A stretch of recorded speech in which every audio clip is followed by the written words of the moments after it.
I was trying to catch up on sleep during the flight when a flight attendant nudged me awake. Excuse me, ma'am. I noticed you haven't ordered anything. Are you feeling unwell? I shook my head.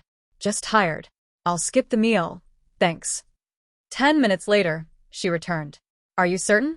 We have plenty of options to choose from. I waved her off. Really, I just need to sleep. I'm not eating. I had barely drifted off again when that same pair of concerned eyes reappeared in my blurry vision. If you're skipping the meal, could you fill out the survey for us? She asked, unnaturally chip. You need to write a little feedback too. It helps us improve our service. The night before had been a marathon of work. I barely slept and now was flying for a business trip. The tray table was down, seatbelt fastened, and the plane's roar as we lifted off felt like a lullaby for a weary corporate drone. The client I'd been racing to satisfy had been impossible, demanding the business equivalent of Technicolor black. But after a caffeine-fueled all-nighter, I delivered something they could tolerate, maybe even like. 3 hours of flight wasn't long, but it was just enough to get proper rest. I had even gone the extra mile, a bright yellow sticky note, big red letters, plastered to the seat in front of me. Please do not wake me for meal service. Thank you. Normally, I wasn't so dramatic, but nothing ruins sleep like a meal interruption. I finally managed to close my eyes, only to feel a warm hand on my arm. A soft voice whispered in my ear, Ma'am, what would you like for your meal? I gestured toward my note. The voice didn't disappear. It got louder. Beef with broccoli or chicken teriyaki? What would you like? Ma'am? Ma'am? Her persistence cut through my foggy brain. I forced my eyes open. No, thank you. I'm not eating. It was exhausting even to form a complete sentence, but I reminded myself she was only doing her job. One worker shouldn't make life harder for another. It was a rule I'd learned long ago. My eyelids felt like lead. I leaned against the headrest, praying to drift back to sleep. Then her voice returned. Are you absolutely sure? People rave about these meals online. Influencers are obsessed. Really? Was this culinary heaven? Was it a mortal sin to refuse? I said, I'm not hungry. I just want to sleep. Please don't ask again, I said, trying to keep my patience. I pointed at the note and dug for my earbuds. That didn't seem to work. She knelt beside me, her tone alarmingly sincere and loud enough for the whole cabin to hear. It's okay, ma'am. There's no extra charge for the meal, so you don't need to worry about the cost. That was it. Fully awake, fully irritated. I told you I want to sleep. I told you not to wake me. Why do you keep asking? And now money. Honestly, you'd be wasted as a flight attendant. You should be writing soap operas. You'd go viral overnight. Just go. Please leave me alone. I pressed my hands together, shut my eyes, and tried to reclaim what little rest I'd left. But a moment later, she stood, her voice trembling. Ma'am, are you not feeling well? I'm only trying to help. Ma'am? Ma'am? I wasn't a ma'am. I was a punching bag. A corporate drone trapped in endless obligations, now on display like a monkey at a zoo. I opened my eyes, scanning the cabin through a fog of exhaustion. I could feel the judgmental stares boring into me from every angle. Oh, come on, cut her some slack. Being a flight attendant isn't easy. Yeah, but what's with that attitude? So aggressive. Maybe she's just jealous the flight attendant's prettier than her and wants to make her life difficult. Not only were they staring, they were gossiping. And none of it was flattering. I massaged my sore neck, took a deep breath, and ignored the tearful attendant. My gaze landed on the couple who had been the loudest. I didn't speak. I just stared. Pressure transfer, a trick I'd learned from my merciless boss. Make someone else the focus, and the threat feels heavier on them than you. It worked perfectly. The flight attendant and the other passengers enjoying the drama all turned to glare at the couple. They exchanged an awkward glance and, finally, looked down. With that distraction gone, it was time to deal with the immediate problem. I slowly lifted my head toward the flight attendant. Her eyes were red, blinking at me like a trapped fawn. She realized I wasn't going to be an easy mark. I'm really sorry. I was just trying to do my job, she said, voice cracking. I'm still on probation, please. Give me another chance. Don't file a complaint. I'll be more careful next time, I promise. That was enough. I shook my head, still annoyed, but willing to drop it. It's fine. I won't report you. We're all just doing our best, I said. Just please don't wake me again for anything, meals, surveys, whatever, until we land. I added, voice weary. Fool me once, shame on you. Fool me twice. This time I watched her walk all the way to the back of the plane before letting my head rest again. Sleep was precious. Without it, I'd be nodding off in my afternoon meeting, and all my effort on the Technicolor Black project would be wasted. Finally, the haze of sleep began to creep in until a sharp pinch on my arm jolted me upright. The flight attendant was back, holding a pen and a sheet of paper. Ma'am, if you're skipping the meal, could you take a moment to fill out the survey and explain why? I looked from the fresh line on my arm to the densely printed survey sitting on my tray table. The cabin was hot, and sweat stung the tiny paper cut. Rage flared inside me. My words tangled in my mouth, but the flight attendant leaned closer, her instructions meticulous. Please don't just check the boxes. Write detailed comments. It helps us provide better service in the future. My brain short-circuited. All I wanted was sleep. No meal, no survey, nothing else. Why was she so determined to wake me? If this had been an emergency exit row, fine. I'd do my duty, but I was just an ordinary passenger. Seeing my silence, impatience flickered across her face, but her smile only widened, overly sweet. Is there a problem, ma'am? Need help with the form? We can provide it in English if you'd like, she said, dripping with condescension. Before I could react, dear passenger, thank you for your cooperation. Normally, I might have admired her flawless accent. Not today. You want feedback? Fine, here's your feedback. I grabbed the pen and scrawled a massive X across the survey, pressing so hard it tore the paper. Ma'am, she stammered, cut off mid-sentence. I snapped a quick photo of the shredded survey and her stunned face. Forget what I said earlier. A complaint was coming. I'd never flown with anyone this absurd. You can go now, I said coldly. Save yourself the trouble. And forget your internal review. I won't fly with your airline again. I crumpled the survey into a ball and tossed it into the waste bag. Her frozen smile slowly collapsed. I'm truly sorry, she said, voice quivering. Please don't let me ruin the crew's performance review. My colleagues didn't do anything wrong. Adults should manage emotions. Tears filled her eyes, but she tried to hold them back. Wait, when did I say anything about punishing the crew? I wasn't some medieval tyrant. I sighed and opened my laptop. Sleep was gone. I'd review my presentation instead. Then, a stream of scalding coffee poured over my keyboard. I lunged for tissues, but the coffee pot hovered over my arm, blocking my reach. I'm so sorry. I was just trying to pour you some coffee to apologize. Please don't be mad. I'll make you a fresh cup right away. Please don't report the crew. Her voice droned in my ears, relentless and high-pitched. I lifted my head wearily. She was clutching the coffee pot with both hands, staring at the floor like a scolded child. A neat stack of napkins sat on the service cart, but she acted as if they didn't exist. Could you move your arm so I can reach some tissues and clean my keyboard? I asked flatly. All I could focus on was salvaging my laptop. Nothing else mattered. The sticky coffee had seeped into my dark clothes, but after some effort, I managed to wipe the keys, mostly clean. I slumped back, glancing at my screen. 90 minutes to landing, and any hope of a proper nap was gone. I decided to wash my face in the restroom. Unbuckling my seatbelt, I stood and a full stream of coffee cascaded over my head. Drip, drip, drip. My hair, bra, and shirt were soaked. I froze, stunned, a dripping coffee statue. What the hell? The mix of wet stickiness and looming deadlines finally snapped my patience. Rage replaced exhaustion. I wrung the coffee from my hair and glared at the flight attendant. Before I could speak, she set down the pot and said coldly, Ma'am, I've already apologized. You can be upset, but this is a public space. Please mind your language. I blinked. Apologized. The words made no sense in context. I remembered the photos on my phone and swallowed my anger, carefully navigating to the restroom without spilling anything further. The cool water on my face helped some. Plan.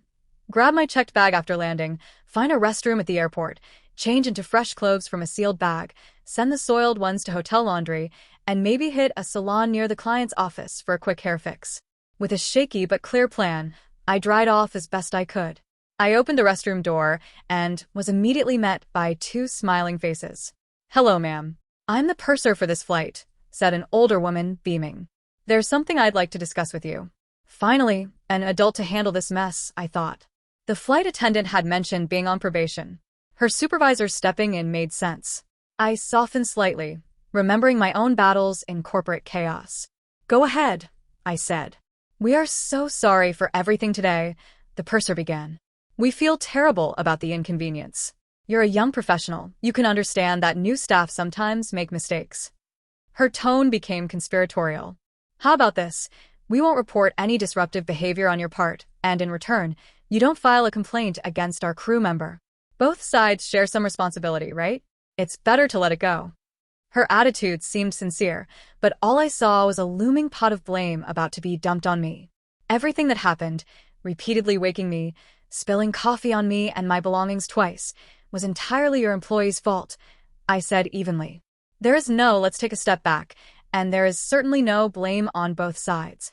As for filing a complaint, that's my right. You cannot interfere or emotionally manipulate me into dropping it. Step aside. I'm returning to my seat. I walked past them, trailing the faint scent of coffee, wishing teleportation was an option. Stay calm, Anna. Stay calm. The plane touched down, and I was first on my feet, practically sprinting to the exit.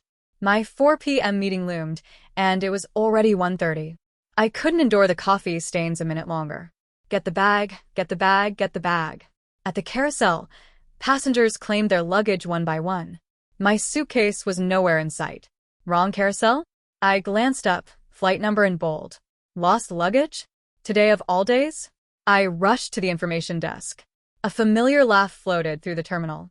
Oh, when she comes over, just tell her we can't find the bag. Happens all the time, said a playful voice.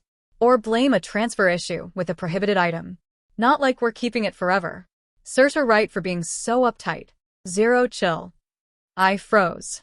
Blood rushed to my head. The flight attendant from the plane stood there, arm looped through the pursers, whining theatrically.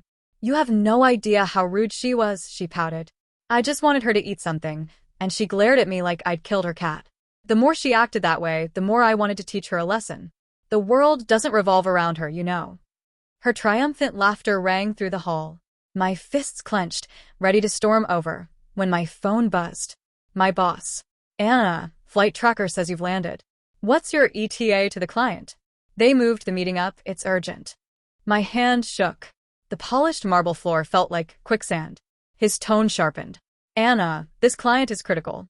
If we miss today, we might not see them face to face for months. Check traffic, cab if clear, subway if not. Move quickly. Then he softened. You have a great presence, Anna.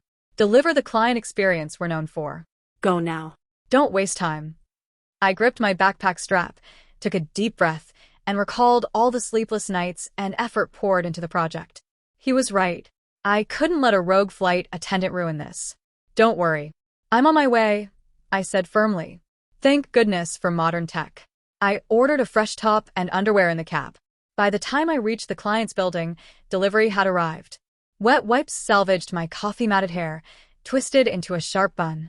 Presentation materials safe on my laptop and backups secured. When I finally presented, the client smiled. Anna, excellent work. Follow up with our team. We'll have the contract tonight. The knot in my stomach dissolved. I returned the smile, satisfied and triumphant. And now, it was time to make sure the 2 flight attendants knew. The world might not revolve around me, but it certainly didn't revolve around them either. After forwarding the draft contract to our legal team, I retreated to my hotel room and indulged in the most satisfying shower I'd had in months. Wrapped in the clean scent of soap and shampoo, I sat at the desk and compiled all the evidence into a single folder: flight number, ticket receipt, and the photos from the plane. I was about to hit send on my meticulously prepared complaint when my phone erupted with notifications. Boss. Anna, what's happening? You're trending. Best friend. OMG, you have to see this. Colleague, Ethan. Absolute legend. Mad respect. Confused, I clicked the latest link. A video opened, me, in all my coffee-stained glory, attempting to navigate the aisle without further disaster, clinging to a crumpled napkin as the flight attendant hovered. The caption read, "Caught a real-life cartoon character having the worst day ever on this flight."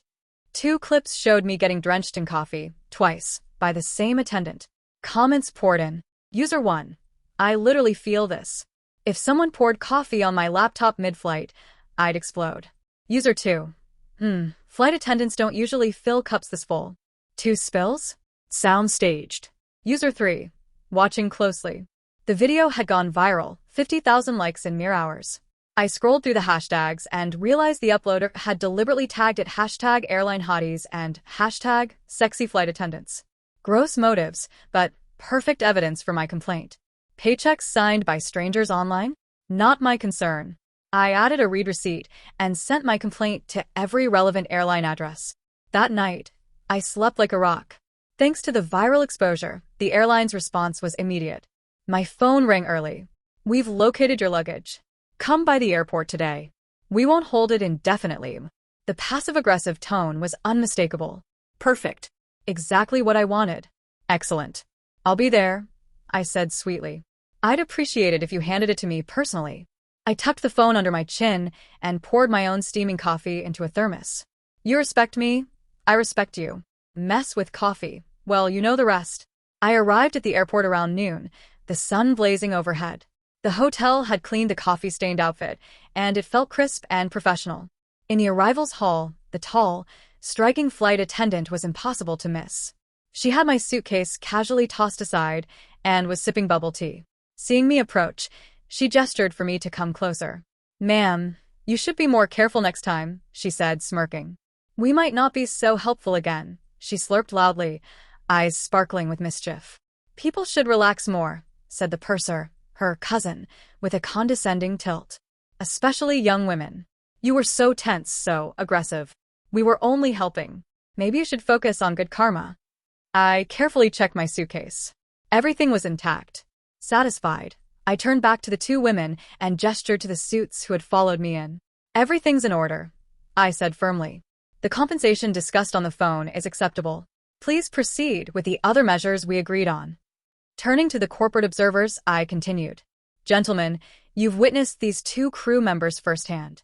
They not only failed at basic service, but also withheld my property deliberately. And now they're mocking me and lecturing about karma. If this happens again, I will report your airline for encouraging nonsense. The flight attendant scoffed. What is she saying? I don't get it, she muttered to the purser. Come on, cousin, let's go. Don't waste time on this psycho. Cousin? I could see the purser's forehead glisten with sweat, her teeth grinding audibly. Shut up, she hissed. What? Scared? The attendant shot back. I'm Manager Evans's girlfriend's cousin. You guys can't touch us. Hey, do you know him? Her pretty, arrogant face twisted in defiance. I unscrewed my thermos lid. Time for a reality check. A perfect arc of steaming coffee landed squarely on her face. Ack. Cough. Her eyes widened, flicking from me to the silent executives. Didn't you hear me? I'm Manager Evans's. I still had coffee left. Another flick of my wrist sent the remaining liquid into her open mouth. Gagging and sputtering, she finally heard me. You'd better speak English. This is your last chance. She and her cousin probably relied on domestic connections. But I had escalated the complaint to the airline's international headquarters. The team at my side had flown in from overseas, thanks to my boss and the client, both major accounts for this airline. Her face paled as reality sank in. Coffee dripping, she pleaded. Please, this is my first job. I didn't mean it. Ma'am, please, added the purser, finally silent on the teeth grinding. Can't we just let it go? I looked down, pretending to ponder, then up with clear, unwavering calm. No. Both the flight attendant who couldn't grasp basic English and the enabling purser were dismissed from the airline. Their mishap became a required case study in the company's new hire training, a living example of exactly what not to do in customer service. As for me, after successfully closing the client deal, my boss rewarded me with a 3-day vacation.